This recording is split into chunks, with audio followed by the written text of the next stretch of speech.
मैं अभी रोहित के ख्यालों में इस कदर खोई हुई थी कि मुझे कोई भी होश हवास था ही नहीं। कुछ देर बाद अचानक कल्लू अंकल मेरे कमरे में आए। मैं उन्हें हैरान होकर देखने लगी। मैंने कहा, कल्लू अंकल, आप इस वक्त आइए, बैठिए ना।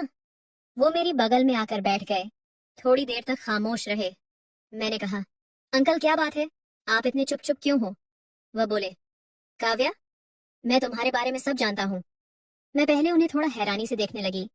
मैंने पूछा, अंकल जी क्या जानते हैं आप मेरे बारे में? अंकल बोले, आज मैंने तुम्हें एक लड़के के साथ पार्क में देखा था और जो तुम कुछ उसके साथ कर रही थी वह भी देख लिया था। जैसे ही मैं अंकल के मुंह से ये बात सुनी, मैं बहुत ज्यादा डर गई। मैं अंकल से कहने लगी, अंकल जी प्लीज आप ये बात पापा को मत बताइएगा, वरना वह मुझे जान से मार देंगे। ये बात सुनकर अंकल जी पता नहीं क्यों मुझे अजीब सी नजरों से देखने लगे। वह कहने लगे, मैं किसी को कुछ भी नहीं बताऊंगा, लेकिन बदले में मुझे भी कुछ चाहिए। मैं बोली, क्या चाहिए? आपको जो चाहिए मैं आपको देने के लिए तैयार हूँ, लेकिन आप पापा को मत बताइएगा। मेरे मुंह से ये बात सुनते ही अंकल जी एक जहरीले मुस्कान दिखाते हुए फट से कहते हैं, देखो काव्या, तुम्हें मेरे साथ वह सब करना होगा। मैं हैरानी से देखते हुए अंकल से बोली, क्या करना होगा अंकल? मुझे? तब अंकल बोल, काव्या, तुम्हें मुझे खुश करना पड़ेगा। जो तुम अपने बॉयफ्रेंड के साथ कर रही थी वही खेल मेरे साथ खेलना पड़ेगा। अंकल जी का यह नया रूप देखकर तो मैं हैरान हो गई। ऐसा लगा जैसे मेरे सर पर किसी ने बम फोड़ दिया हो। मैंने उनके मुंह से इस तरह की बात सुनने की कल्पना भी नहीं की थी। मैं तो उन्हें हमेशा अपना आइडियल मानती थी। मैंने कहा, अंकल जी, मैं तो आपकी बेटी जैसी हो ना, मैं अपने पापा से ज्यादा आपको मानती हूँ। आप ऐसा कैसे सोच सकते हैं? वह बोले, देखो तुम्हारी मर्जी, तुम्हारे पास दो ऑप्शन है। पहला ऑप्शन जैसा मैं कहता हूँ वैसा करो, और दूसरा ऑप्शन, तुम जानती हो तुम्हारा बाप किसी कसाई से कम नहीं है। जैसे ही मैं तुम्हारी तस्वीरें उसे दिखाऊंगा वह तुम्हारा क्या हाल कर देगा। अब फैसला तुम्हारे हाथों में है, जिंदा रहना चाहती हो या मरना चाहती हूँ। मैं रोते हुए उनके पैरों में गिर गई और गिड़गिड़ाते हुए उनसे कहने लगी, अंकल जी, आप ऐसा मत करो, मेरे साथ मेरी जिंदगी तबाह हो जाएगी। लेकिन उन्होंने मेरी एक न सुनी। वह कहने लगे, मैं शाम को तुम्हें लेने तुम्हारे घर आऊंगा, तुम तैयार रहना। अगर तुमने मेरे साथ जाने को मना किया तो मैं इस वक्त तुम्हारे बाप को तुम्हारी फोटो दिखा दूंगा। इतना कहकर वह मेरे कमरे से बाहर चले गए। हेलो दोस्तों, स्वागत है आप सभी का हमारी एक और रोमांचक कहानी में। उम्मीद करती हूँ आपको यह कहानी बेहद पसंद आएगी। मेरा नाम काव्या है और मेरी उम्र 15 साल है। मेरी फैमिली में मैं और मेरा छोटा भाई और मम्मी पापा हैं। वैसे तो मेरे घर वाले मुझसे बहुत प्यार करते थे, लेकिन मुझे हर बात पर डांटते रहते थे। मुझे घर में बहुत ही ज्यादा कंट्रोल करते थे। वैसे तो घर में हमारे किसी चीज की कोई कमी नहीं थी। मैं बहुत अमीर घर से थी, लेकिन मेरी जिंदगी में सिर्फ एक चीज की कमी थी, और वो थी आजादी। मेरे माँ बाप मुझे हर वक्त कसाई की नजरों से देखा करते हैं। वह हमेशा मुझे हर बात पर डांट देना, मुझे किसी से मिलने न देते, न मुझे किसी के घर जाने देते थे। मुझे अपने पापा से बहुत डर लगता था। वह हमेशा कहते थे, अगर मैं तेरी कोई बात गलत सुन ली तो मैं तुझे जान से मार दूंगा। उस वक्त मैं 11वीं क्लास में थी। मेरे पापा मुझसे कहते थे, क्लास में कभी भी तुम दोस्त मत बनाना और न ही किसी दोस्त के घर जाना, और लड़कों से तो हमेशा दूर ही रहना। मैं रोज स्कूल जाती और स्कूल से आने के बाद अपने घर पर एक जेल खाने में बंद हो जाती। मेरा घर किसी जेल से कम नहीं था। मेरे पापा मुझे हमेशा घर के अंदर बंद करके रखा करते थे। पापा के दोस्त हैं विजय अंकल, जो बहुत ही समझदार और सुलझे हुए इंसान थे। उनकी उम्र 50 साल थी। वह मेरे पापा के बिजनेस पार्टनर भी थे।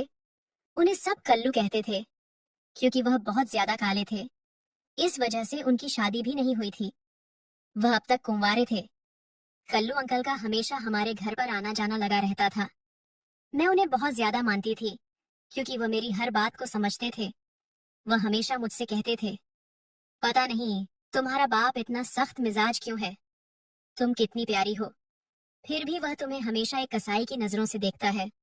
तुम बेटी हो ना, इसीलिए वह तुमसे ज्यादा प्यार नहीं करता, तुम्हारे भाई से ज्यादा प्यार करता है।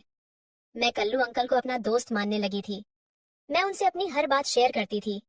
कल्लू अंकल जब भी घर आते थे तो मेरे पास जरूर बैठते थे। मेरे दिल की सारी फरियादी वहीं सुनते थे। मैं हमेशा कल्लू अंकल के साथ पार्क में जाया करती थी और खूब खेला करती थी। वैसे तो मेरे घर वाले कहीं मुझे भेजते नहीं थे, लेकिन कल्लू अंकल की शादी नहीं हुई थी और न ही उनकी कोई औलाद थी। वह मुझे बेटी की तरह चाहते थे, इसलिए मेरे पापा उनके साथ मुझे भेज दिया करते थे। जब मैं 17 साल की हुई तब मुझे प्यार का कुछ कुछ एहसास होने लगा। मेरे स्कूल में रोहित नाम का लड़का मेरे साथ ही पढ़ता था। मेरे और रोहित के बीच में अच्छी दोस्ती हो गई और हम दोनों एक दूसरे से प्यार भी करने लगे थे। लेकिन ये बात मैंने किसी को भी नहीं बताई थी, कल्लू अंकल को भी नहीं। मैं रोहित के साथ एक पार्क में चली जाती थी और वहां जाकर हम लोग अपनी ही दुनिया में मगन हो जाते। एक दिन मैं रोहित के साथ इस कदर खो गई थी जैसे मुझे बाहर की दुनिया से कोई फर्क ही न पड़ता हो। मुझे रोहित का साथ अच्छा लगने लगा था। वह भी मुझसे बहुत प्यार करता था। मेरी और रोहित की मुलाकात सिर्फ स्कूल में ही होती थी। मैं रोहित को अपनी फैमिली के बारे में सब कुछ बता दिया था। मेरे पापा किस तरह के इंसान हैं और मुझ पर कितनी पाबंदियां लगाते हैं। र इस पर रोहित बोलता है, कोई बात नहीं, जैसे ही तुम 18 साल की हो जाओगे तो मैं अपने पेरेंट्स को तुम्हारे घर रिश्ते के लिए भेज दूंगा। तब तक हम दोनों को अपना रिश्ता छुपाना पड़ेगा, वरना तुम्हारे पापा को पता चल गया तो वह तुम्हारे साथ कुछ भी कर सकते हैं। एक दिन मैं और रोहित ने स्कूल से जल्दी छुट्टी ले ली और हम दोनों इस पार्क में टहलने चले गए, जिस पार्क में कल्लू अंकल मुझे ले जाया करते थे। रोहित मेरी गोद में अपना सर रखकर लेटा हुआ था। हम दोनों एक दूसरे में खोए हुए थे। तभी अचानक वहां पर कल्लू अंकल आ गए और उन्होंने चुपचाप हम दोनों की फोटो खींच ली और वापस चले गए। मुझे कुछ भी होने का अंदेशा नहीं था। मैं तो यह भी नहीं जानती थी कि मुझे और रोहित को कल्लू अंकल ने देख लिया है। थोड़ी देर बाद मैं अपने घर लौट आई और रोज की तरह अपने कमरे में जाकर बैठ गई। मैं अभी भी रोहित के ख्यालों में इस कदर खोई हुई थी कि मुझे कोई भी होश हवास था ही नहीं। कुछ देर बाद अचानक कल्लू अंकल मेरे कमरे में आए और मैं उन्हें हैरान होकर देखने लगी। वह मैंने कहा, अंकल आप इस वक्त आइए बैठिए। मेरे बगल में आकर बैठ गए और थोड़ी देर तक खामोश रहे। मैंने कहा, अंकल क्या बात है, आप इतने चुप चुप क्यों हो? वह बोले, काव्या, मैं तुम्हारे बारे में सब कुछ जानता हूँ। मैं पहले उन्हें थोड़ा हैरानी से देखने लगे। मैंने पूछा, अंकल जी क्या जानते हैं आप मेरे बारे में? अंकल बोले, आज मैंने तुम्हें एक लड़के के साथ पार्क में देखा था। जैसे ही मैं अंकल के मुंह से ये बात सुनी, मैं बहुत ज्यादा डर गई। मैं अंकल से कहने लगी, अंकल जी प्लीज अब पापा को मत बताना, वरना मुझे जान से मार देंगे। ये बात सुनकर अंकल जी पता नहीं क्यों मुझे अजीब सी नजरों से देखने लगे। वह कह आने लगे कि मैं किसी को कुछ भी नहीं बताऊंगा, लेकिन बदले में मुझे भी कुछ चाहिए। मैं बोली, क्या चाहिए? आपको जो चाहिए मैं आपको देने के लिए तैयार हूँ, लेकिन पापा को मत बताइएगा मेरे मुंह से। ये बात सुनते ही अंकल जी एक जहरीले मुस्कान दिखाते हुए फट से कहते हैं, देखो काव्या, तुम्हें मेरे साथ वह सब करना होगा। मैं अनजान बनते हुए अंकल से बोली, क्या करना होगा अंकल? मुझे? तब अंकल बोले, काव्या तुम्हें मुझे खुश करना पड़ेगा। जो तुम अपने बॉयफ्रेंड के साथ कर रही थी वही खेल मेरे साथ खेलना पड़ेगा। अंकल जी का यह नया रूप देखकर तो मैं हैरान हो गई। ऐसा लगा जैसे मेरे सर पर किसी ने बम फोड़ दिया हो। मैं उनके मुंह से इस तरह की बात सुनने की कल्पना भी नहीं की थी। मैं तो उन्हें हमेशा अपना आइडियल मानती थी। मैंने कहा, अंकल जी, मैं तो आपकी बेटी जैसी हूँ। मैं अपने पापा से ज्यादा आपको मानती हूँ। आप ऐसा कैसे सोच सकते हैं? वह बोले, देख लो तुम्हारी मर्जी, तुम्हारे पास दो ऑप्शन है। पहला ऑप्शन जैसा मैं कहता हूँ वैसा करो, और दूसरा ऑप्शन, तुम जानती हो तुम्हारा बाप किसी कसाई से कम नहीं है। जैसे ही मैं तुम्हारी तस्वीर उसे दिखाऊंगा वह तुम्हें जान से मार देगा। अब फैसला तुम्हारे हाथ में है, जिंदा रहना चाहती हो या मारना चाहती हो? मैं रोते हुए उनके पैरों में गिर गई और गिड़गिड़ाते हुए उनसे कहने लगी, अंकल जी आप ऐसा मत करो मेरे साथ। लेकिन उन्होंने मेरी एक न सुनी। वह कहने लगे, मैं शाम को तुम्हें लेने तुम्हारे घर आऊंगा, तुम तैयार रहना।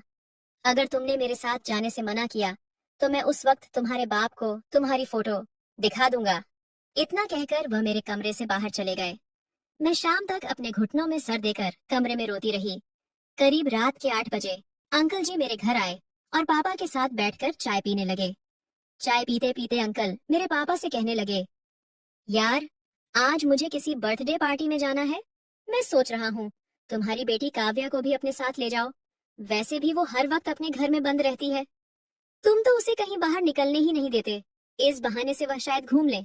लेकिन मेरे पापा बोले, हाँ ये तो सच है, मुझे अपनी बेटी का घर से बाहर निकलना बिल्कुल भी अच्छा नहीं लगता। लेकिन तुम्हारे साथ भेजने में मुझे कोई एतराज नहीं। मैं जानता हूँ तुमने बचपन से आज तक मेरी बेटी को अपनी औलाद की तरह समझा है, इसलिए मैं तुम पर भरोसा करता हूँ। तुम जहाँ चाहे उसे ले जा सकते हो। फिर अंकल मेरे पापा से बोले, हो सकता है पूरी रात ना आ पाऊं, क्योंकि जहाँ पार्टी है वह जगह बहुत दूर है, इसलिए मैं सुबह तक ही आ पाऊंगा। मेरे पापा बोले, कोई बात नहीं है काव्या, अगर तुम्हारे साथ है तो मुझे कोई फिक्र नहीं है। मैं अपने पापा और अंकल की सारी बातें सुन रही थी, लेकिन मैं कोई भी फैसला नहीं ले पा रही थी। मन तो कर रहा था कि मैं आत्महत्या कर लूं। ऐसी जिंदगी से तो अच्छा मौत भली। थोड़े ही देर में अंकल मुझे अपने साथ अपने घर ले गए। जैसे ही मैं उनके घर पहुंची, मैं फिर से अंकल से मिन्नत करने शुरू कर दी, लेकिन उन्होंने मेरी एक न सुनी। वह कहने लगे, देखो काव्या, तुम मेरी सगी बेटी तो हो नहीं जो मैं तुम पर तरस खाऊं, और वैसे भी तुम मुझे पहले से ही बहुत पसंद थी।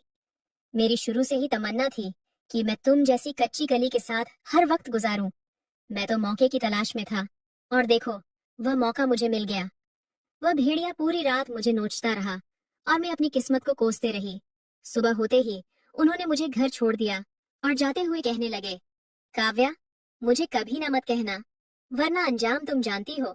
मैं जब भी तुम्हें बुलाऊंगा तुम्हें आना पड़ेगा। इतना कहकर वह मेरे घर से चले गए।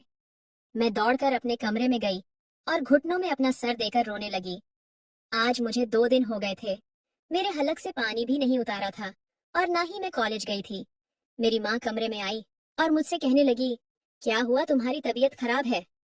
क्या तुम 2 दिन से कुछ खा भी नहीं रही हो, और न ही अपने कॉलेज गई? क्या बात है? मैंने रोते हुए अपनी माँ से कहा, जाओ यहाँ से, मुझे अकेला छोड़ दो। वह मेरे ऐसे रवैये को देखकर हैरान हो गई और तुरंत बाहर चली गई। मैंने अपने मन में सोच लिया था कि ये बात मैं किसी को बताऊं या ना बताऊं, लेकिन रोहित को जरूर बताऊंगी। मैं उसे धोखे में नहीं रखूंगी। अगले दिन मैं कॉलेज गई तो रोहित मेरे पास आया और कहने लगा, क्या हुआ काव्या, तुम 2 दिन से कॉलेज क्यों नहीं आ रही थी, और इतनी चुप चुप क्यों हो? मैं उसे गले लगाकर रोने लगी। वह मुझे चुप करवाने की कोशिश करने लगा। आखिर बात क्या बात है? तुम इतने परेशान क्यों हो? मुझे कुछ तो बताओ। मैंने कहा, रोहित, अब मैं तुम्हारे लायक नहीं हूँ, भूल जाओ मुझे। वह बोला, ये बहकी बहकी बातें क्यों कर रही हो? तुम्हारे साथ ऐसा क्या हुआ है जो तुम मेरे लायक नहीं रही? मैंने उसे बैठकर सब कुछ बता दिया, जो जो अंकल ने मेरे साथ किया। जैसे उसने वह बात सुनी, उसका खून खौल उठा। वह गुस्से में मेरे हाथों को खींचता हुआ पुलिस स्टेशन लेकर गया, और वहां जाकर उसने सारी बात पुलिस वालों को बता दी। पुलिस वालों ने अंकल को गिरफ्तार कर लिया। ये बात मेरे पापा को भी पता चल गई। मुझे लगा मेरे पापा मुझे जिंदा नहीं छोड़ेंगे, लेकिन ऐसा कुछ भी नहीं था। मेरे पास पापा आए, हाथ जोड़कर माफी मांगने लगे और कहने लगे, मैं तुम्हारा गुनहगार हूँ। मैं उस शैतान के हाथों में तुम्हारा हाथ दिया था। मुझे नहीं पता था कि वह तुम्हें किस मकसद से लेकर जा रहा है। अगर मुझे पता होता तो मैं उस वक्त और तुम्हारी इज्जत पर आंच नहीं आने देता। यह बात सुनकर मैं अपने पापा से लिपट कर रोने लगी। मेरे पापा ने रोहित का शुक्रिया अदा किया और वहां से चले गए। मैं भी अपने पापा के पीछे पीछे जाने लगी। तभी रोहित ने मेरा हाथ पकड़ा और कहने लगा, काव्या, मैं जितना तुम्हें कल चाहता था उतना ही आज भी चाहता हूँ। मेरे लिए तुम उतनी ही पवित्र हो जितना कि पहले थी, इसीलिए खुद को कभी अकेला मत समझना। कल मैं अपने मम्मी पापा को तुम्हारे घर रिश्ते के लिए भेजूंगा। काव्या, क्या तुम मुझसे शादी करोगी? ये सुनते ही मेरी आंखों में आंसू आ गए और मैंने हाँ में सर हिला दिया। तो दोस्तों, ये थी आज की कहानी। आप क्या कहना चाहेंगे? काव्या के बारे में आप क्या कहना चाहेंगे? रोहित के बारे में आप क्या कहना चाहेंगे? उस शैतान अंकल के बारे में आपकी जो भी राय हो, कमेंट सेक्शन में जरूर साझा करें। अगर दोस्तों आपको कहानी जरा भी पसंद आई हो तो वीडियो को लाइक कर दीजिए।